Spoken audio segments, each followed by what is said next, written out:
Dean Harris, thank you so much for joining me today. You survived your first graduation as dean. You mentioned you had no viral moments of tripping or falling, and it was a great success. So happy for you.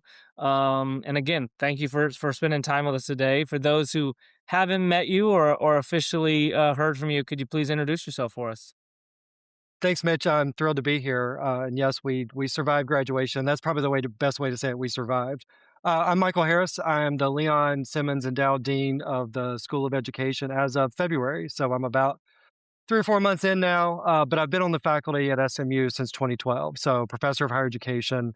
So been here for a minute, but really enjoying this new role and working with the new leadership team on campus. Yeah, and with President Hartzell, there's been a lot of change in leadership. So it's great that while this is a new title for you, you are a true SMU Mustang faculty. You've been here longer than probably the rest of your contemporaries on the dean's council and such. So we're Yeah, I thankful. think Sam Holland has me beat. I think he's our longest tenured one, but Okay.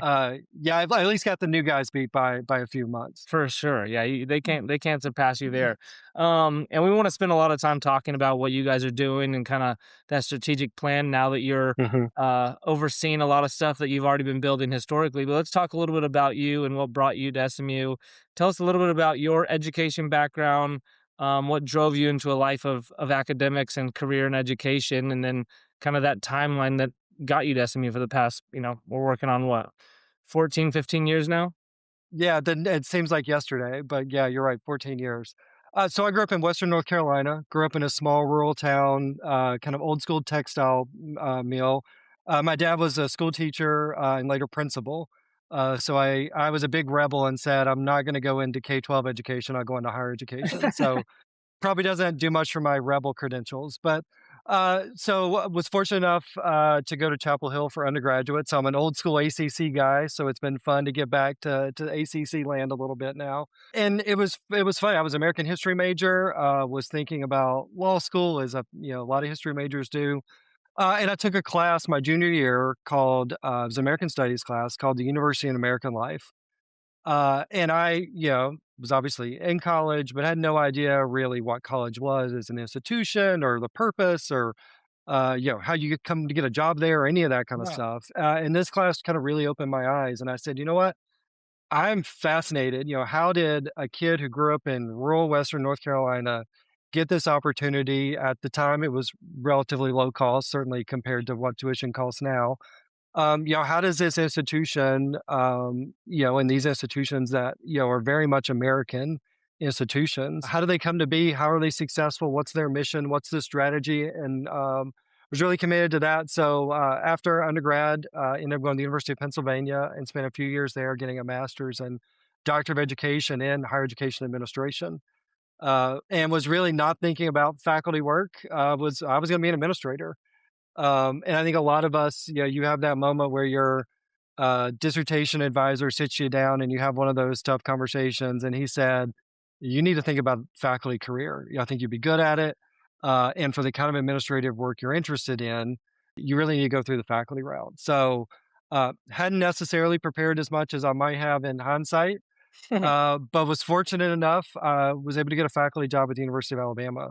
And so I was there for 8 years, went through tenure, and was really kind of enjoying things. And ironically enough, one of my students at Alabama was on the admissions enrollment management here at SMU. Oh, wow. And so I got to know SMU through her. So she was originally in Cox. Stephanie DePaul was doing Cox BBA stuff, ended up moving up into the provost office as vice provost or whatever her title was at the time for enrollment management.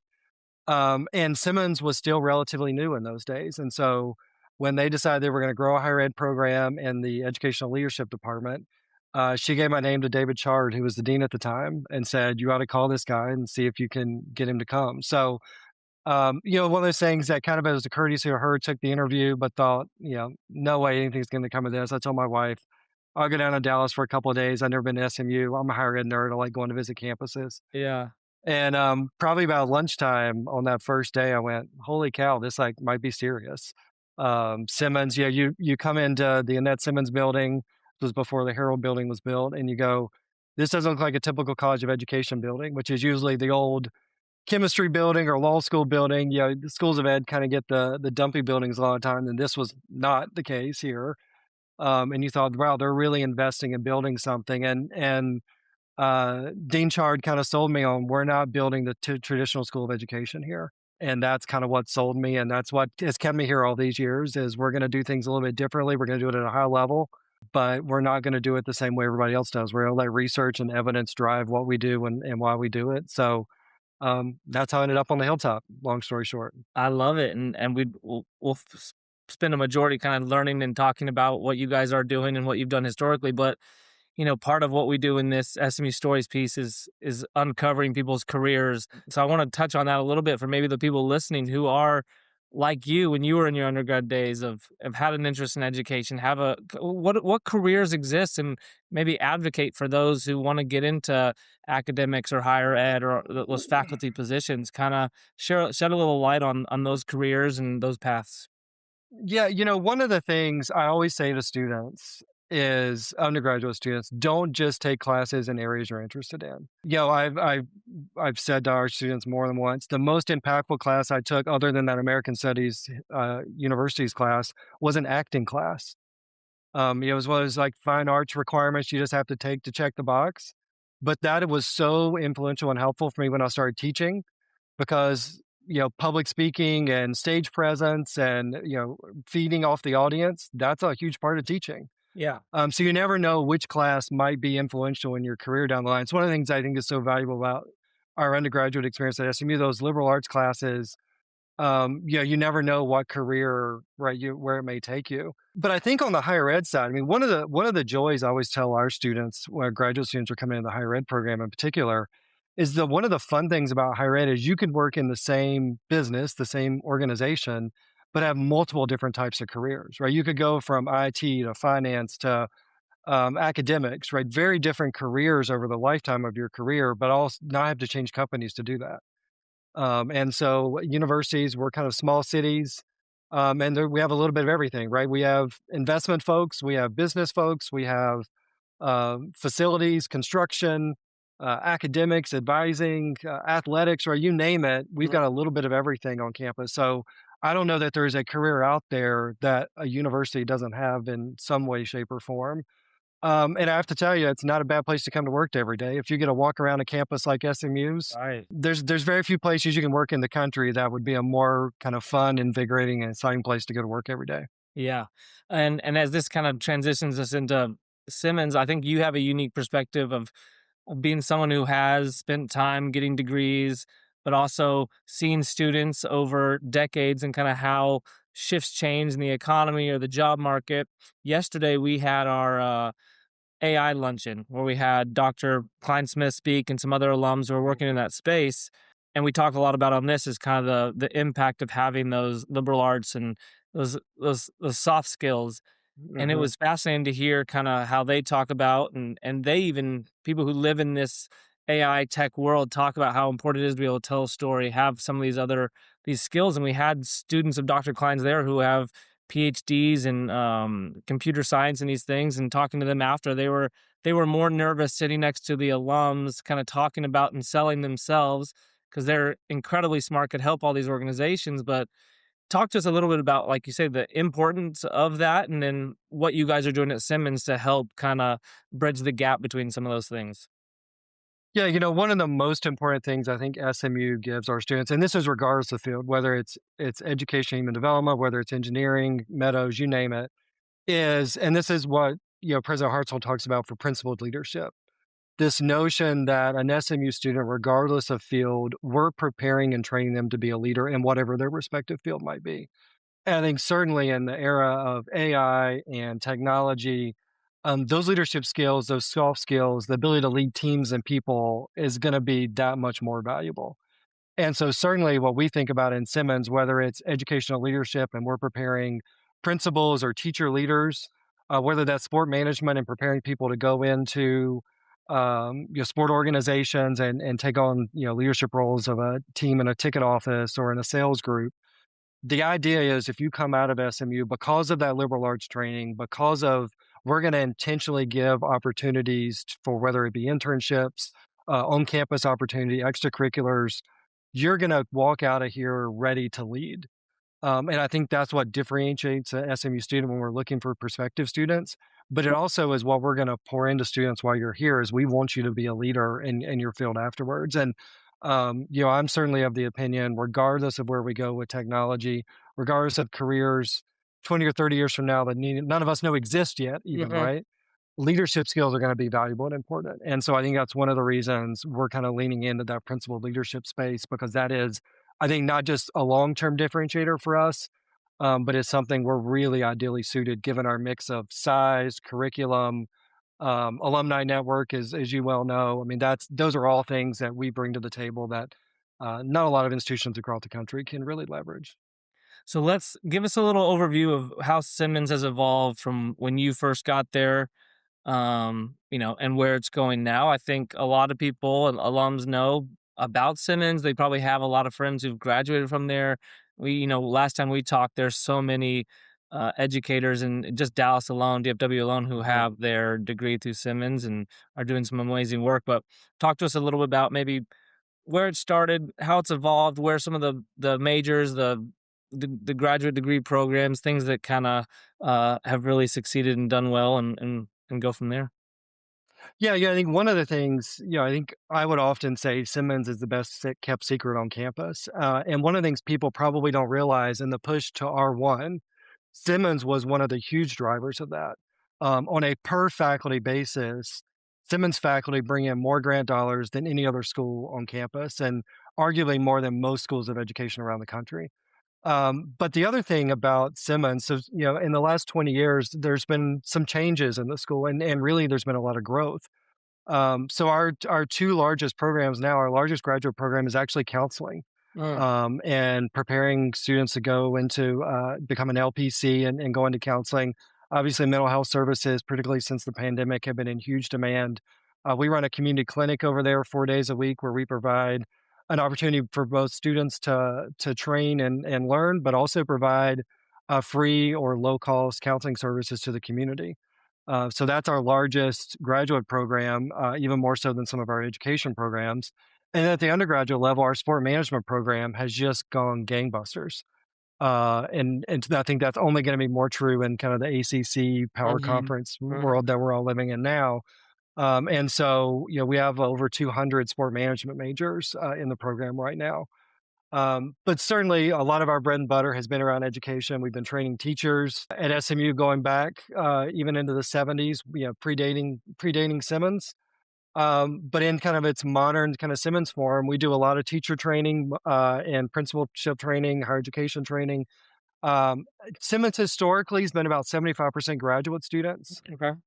So a lot of those are folks that are in Dallas ISD or Garland, Richardson, kind of around the area where they're coming back to get training to either advance in their career, be better in the classroom, or to move into a leadership role. So that's all part of kind of the Simmons secret sauce.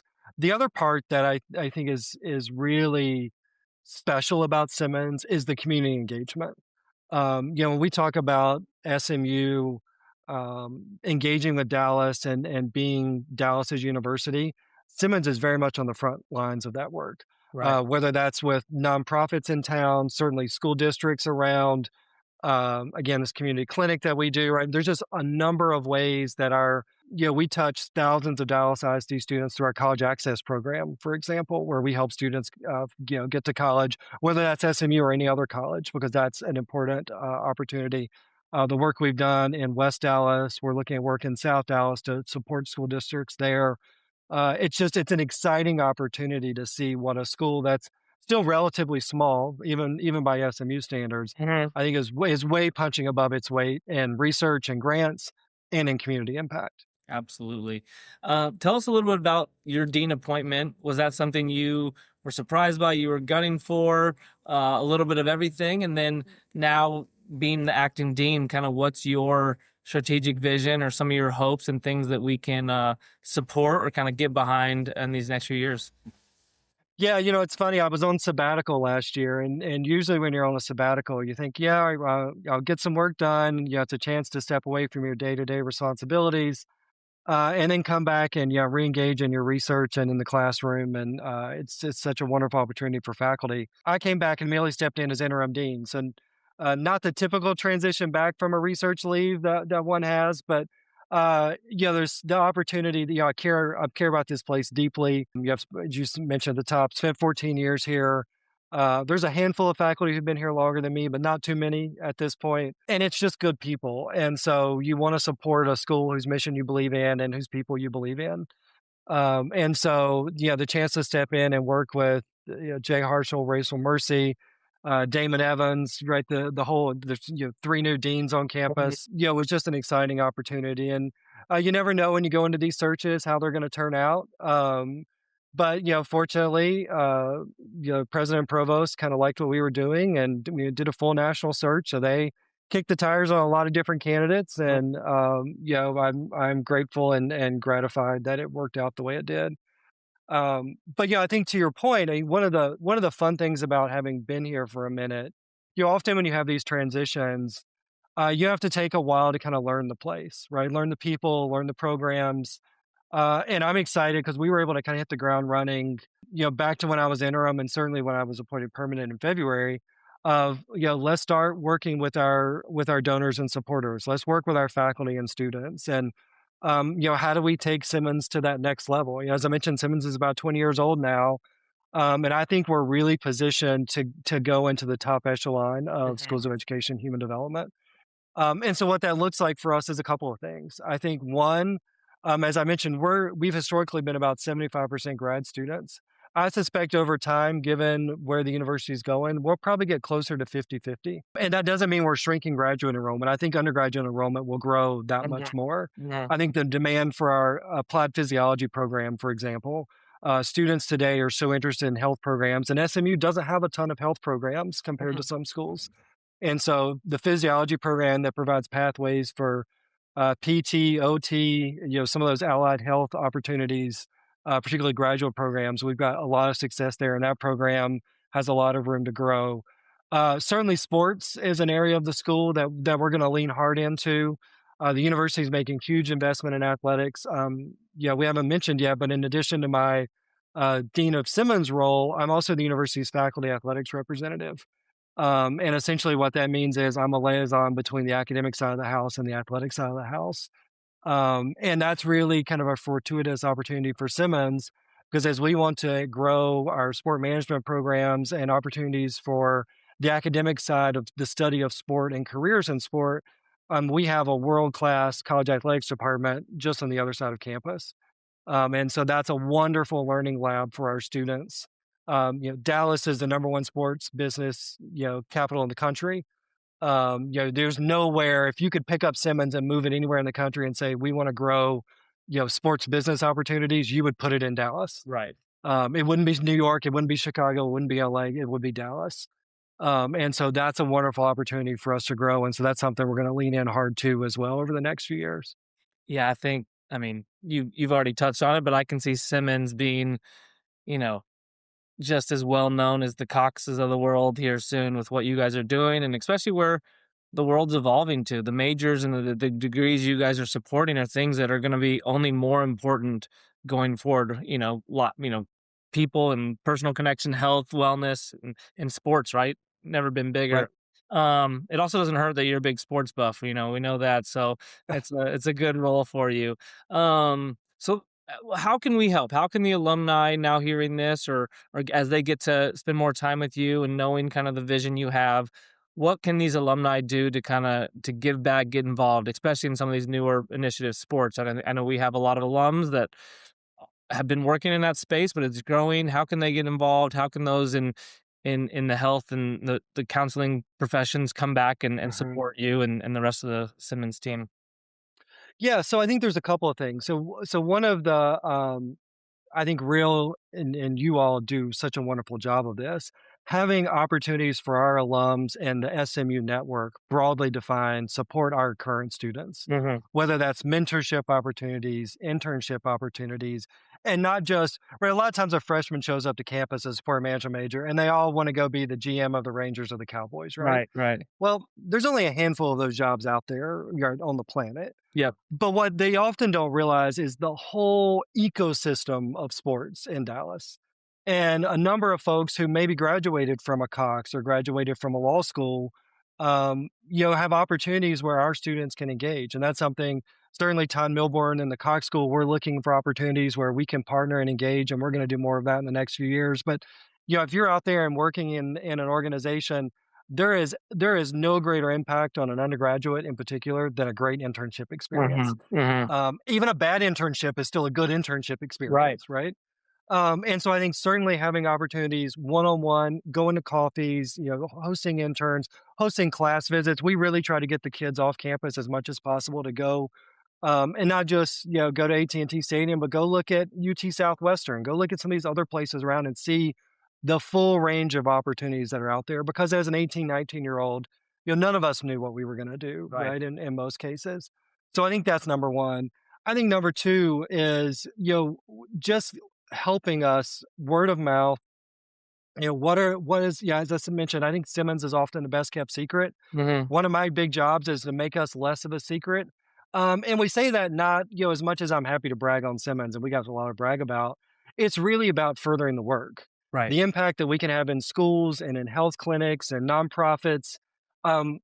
Those are all in furthering the impact and influence of the university. And so, a lot of the conversations, a lot of folks who are even our donors and philanthropic supporters, very few are actually Simmons alums. We get a ton of support from our parents. We get some support from Cox alums and law school alums and others, because, as I said, Simmons only been around about 20 years. So, we have a lot fewer alums out there than some of the other schools on campus. But I've been incredibly gratified by the alumni support of us, both philanthropically, internships, mentorship. And that's something we want to lean in hard on because students today, one of the reasons they pick SMU, yes, it's about the outstanding faculty. Yes, it's about the campus and the campus experience. And a winning football team certainly doesn't hurt. But it's also about the SMU network, right? It's about the connections that are going to help them not just in school. President Hartzell talks about it's not a 4-year decision, it's a 40-year decision. And we can only do so much of that as faculty and administrative leadership. It's really our network and the work of groups like yours that really help make that 40-year investment for somebody make sense. So plugging in any way, shape, or form, we're always happy to talk, always happy to connect folks with students. That's the power of SMU, right? Definitely. And we've got some great ideas and things coming up for you and the rest of your faculty and students to be involved with and just can. However, I think that's the greatest thing about the SME network is they're just going to find a way to help each other. No question. one is trying to get credit for anything. They just want us all to succeed and grow together. And thank you for the time today. It's been great. You can tell how passionate you are about the SMU network and the SMU brand and your commitment to that. I got to end here with, as a Carolina guy, Tar Heel blue your whole life. Did you ever think there would come a day where the Tar Heels would walk into Moody Coliseum and the Mustangs would walk away with a win? How conflicted were you there? I will admit there has been one time since I was 4 years old that I did not cheer for North Carolina, and it was that day. And fortunately, we came out on top. And I think there's just bigger and better things ahead for both men's and women's basketball. And as I said, I'm an ACC guy going back a long time. And I think, if I could have put us in any conference in the country, no disrespect to the other power conferences, give me the ACC and the academic and athletic success of that conference, which I think is unparalleled. It's not just about athletics; it's about academics, and that's what we're about at SMU. That's what the ACC is about, and that's I couldn't be more excited, even though I occasionally had to catch myself on which side I was cheering for that day. That's fair. That's fair. Well, Dean Harris, thank you again for the time today, and we're excited to connect and chat with you more in the coming weeks and months and years. Thanks, Mitch. Looking forward to it. Talk to you soon. Thank you to our sponsors, Sewell Buick GMC, Agility Holdings Group, Probity Advisors, Sound of a Rose, Hilltop Property Tax, Security National Bank of Texas, Boyd, Shackelford, Barnett, and Dixon, Bigham Agency, Life After Ball, SMU Cox School of Business, and Mignon Steakhouse.